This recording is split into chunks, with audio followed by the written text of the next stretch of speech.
Item ಯಾವುದೇ ಇರಲಿ try ಮಾಡಿ ಆಚಿ ಚಿಕನ್ ಮಸಾಲಾ. ಈಗ ಮಂತ್ರಿ ಸ್ಥಾನಕ್ಕೋಸ್ಕರ ಈ ರೀತಿಯಾಗಿ ಕುಮಾರಸ್ವಾಮಿ ನಿಖಿಲ್ ಕುಮಾರಸ್ವಾಮಿ ವಿರುದ್ಧ ಮಾತಾಡ್ತಿದ್ದಾರೆ ಅಂತೀರಿ ಹಾಗಾದ್ರೆ?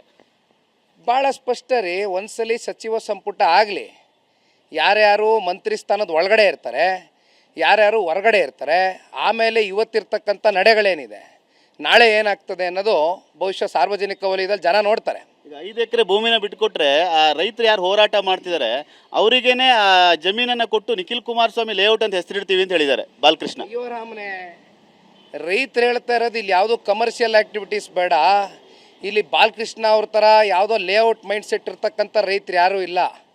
ಇಲ್ಲಿ ಕೃಷಿ ಭೂಮಿ ತಾಯಿಯನ್ನು ನಂಬ್ಕೊಂಡು ಕೃಷಿ ಮಾಡ್ಕೊಂಡು ಬದುಕು ಕಟ್ಕೊಂಡಿರ್ತಕ್ಕಂಥ ರೈತರವ್ರೆ.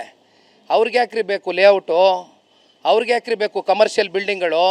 ಈ ಮನಸ್ಥಿತಿ ಇರ್ತಕ್ಕಂಥದ್ದು ಅವ್ರ ಬಾಸ್ಗೆ ಕೂತವ್ರಲ್ಲ, ಸ್ಟೇಟಸ್ ಮುಖ್ಯಮಂತ್ರಿ. ಮೊನ್ನೆ ಸ್ಟೇಟಸ್ ಸಿಕ್ಕಿದೆಯಲ್ಲ ಮುಖ್ಯಮಂತ್ರಿಗಳ ಸ್ಟೇಟಸ್ಸು, ಅವ್ರಿಗೆ ಬೇಕಾಗಿರ್ತಕ್ಕಂಥದ್ದು ಇದು ಕಮರ್ಷಿಯಲ್ ಆ್ಯಕ್ಟಿವಿಟೀಸು, ರೆಸಿಡೆನ್ಷಿಯಲ್ ಆ್ಯಕ್ಟಿವಿಟೀಸು. ರೈತರಿಗೆ ಬೇಕಾಗಿರ್ತಕ್ಕಂಥದ್ದು ನೆಮ್ಮದಿ ಜೀವನ, ಸ್ವಾಭಿಮಾನದ ಜೀವನ. ಆ ಸ್ವಾಭಿಮಾನದ ಜೀವನ ಆಗಬೇಕು ಅಂತಕ್ಕಂಥದ್ದಾದರೆ ಅದು ಕೃಷಿ ಭೂಮಿಯಾಗಿ ಬಿಟ್ಟು ರೈತರಿಗೊಂದು ಗೌರವ ಕೊಡಿ. ಬಹಿರಂಗ ಚರ್ಚೆ ಕುಮಾರಸ್ವಾಮಿ ಅವರು ಕರೆದಿದ್ದಾರೆ, ವಿಧಾನಸೌಧದಲ್ಲಿ ಚರ್ಚೆ ಮಾಡಲಿಕ್ಕೇನು, ಅಲ್ಲಿ ಬಂದು ದೊಡ್ಡ ಗಲಾಟೆ ಆದರೆ ಯಾರು ಹೊಣೆ ಅಂತ ಪ್ರಶ್ನೆ ಮಾಡ್ತಾ ಇದ್ದಾರೆ. ಅಲ್ಲ ಸ್ವಾಮಿ, ನಾನೊಂದು ಮಾತು ಹೇಳ್ತೇನೆ. ಈಗ ಮೊನ್ನೆ ಗೌರವಾನ್ವಿತ ಪ್ರಧಾನಮಂತ್ರಿಗಳನ್ನ ಇವರು ಹೊಸದಾಗೆ ಮುಖ್ಯಮಂತ್ರಿಗಳಾದಾಗ ಒಳಗಡೆ ಹೋಗಿ ಕೂತ್ಕೊಂಡು ಅದೆಂಥದೋ ನಾನು ಭಾಳ ಟೌನ್ಶಿಪ್ಗಳು ಮಾಡಿಬಿಟ್ಟಿದ್ದೀನಿ ಮುಖ್ಯಮಂತ್ರಿಗಳೇ, ನೀವು ಟೌನ್ಶಿಪ್ ಮಾಡ್ತಾಯಿದ್ದೀರ ಅಂತ ಕೇಳಿ ಭಾಳ ಖುಷಿಯಾಯಿತು ಅಂತ ಹೇಳಿದ್ರು ಅಂತ ಸುಳ್ಳಿನ ವದಂತಿಯನ್ನು ಹೊರಡಿಸಿದ್ರಲ್ಲ.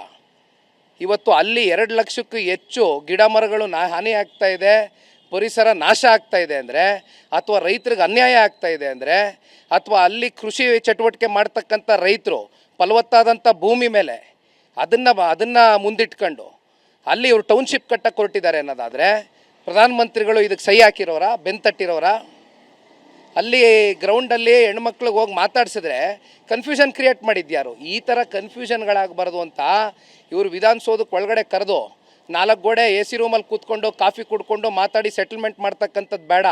ಇಲ್ಲಿ ಆಗಿರ್ತಕ್ಕಂಥದ್ದು ಬಾಧಿತ ಪ್ರದೇಶಗಳೇನಿದೆ ಅಲ್ಲಿ ರೈತರು ಸಂಕಷ್ಟದಲ್ಲವರು ಯಾವನೂ ಇಲ್ಲಿವರೆಗೂ ಬಂದಿಲ್ಲ, ಯಾರೂ ರೈತರು ಒಪ್ಪಿಗೆ ತಗೊಂಡಿಲ್ಲ, ಯಾವ ಅಧಿಕಾರಿಗಳು ಬಂದಿಲ್ಲ, ಯಾವ ಜನಪ್ರತಿನಿಧಿಗಳು ಬಂದಿಲ್ಲ. ಬಂದು ಅವ್ರು ಕನ್ಸೆಂಟ್ ಪಡೆಯುವಂಥ ಕೆಲಸ ಆಗಲಿ ಅಂತಕ್ಕಂಥದ್ದಕ್ಕೆ ಆಹ್ವಾನ ಕೊಟ್ಟಿದ್ದೀವಿ. ಇನ್ನೊಂದು ಮಾತು, ಸಂಘರ್ಷಕ್ಕೆ ಯಾಕೆ ರೆಡಿ ಮಾಡಿಕೊಡ್ತೀರಿ? ಕುಮಾರಸ್ವಾಮಿ ಅವರು ಒಂದು 5 ಜನ ತಂಡ ಕರ್ಕೊಬನ್ನಿ ಅಂತಾರಲ್ಲ, ನಮ್ಗೆ ಯಾವುದು ತಂಡ ಇಲ್ಲ ಸ್ವಾಮಿ.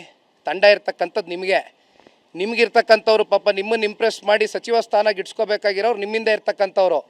ನಾವು ಕ್ಲಿಯರಾಗಿ ಹೇಳ್ತೀವಿ, ಒಂದು ಜರ್ಮನ್ ಟೆಂಟ್ ಹಾಕಿ, ಒಂದು ಯಾರ್ಯಾರು ಪಾಣಿದಾರರಿದ್ದಾರೆ, ಯಾರ್ಯಾರು ಆಧಾರ್ ಕಾರ್ಡ್ ಹೋಲ್ಡರ್ಸ್ ಇದ್ದಾರೆ ಕೂರಿಸಿ, ಪರ ಯಾರಿದ್ದಾರೆ ವಿರೋಧ ಪರ 2 ಕಡೆ ಕೂರಿಸ್ಕೊಂಡು ಒಂದು ಬ್ಯಾರಿಕೇಡ್ ಒಂದು ಸಿಸ್ಟಮ್ ಮಾಡಿ.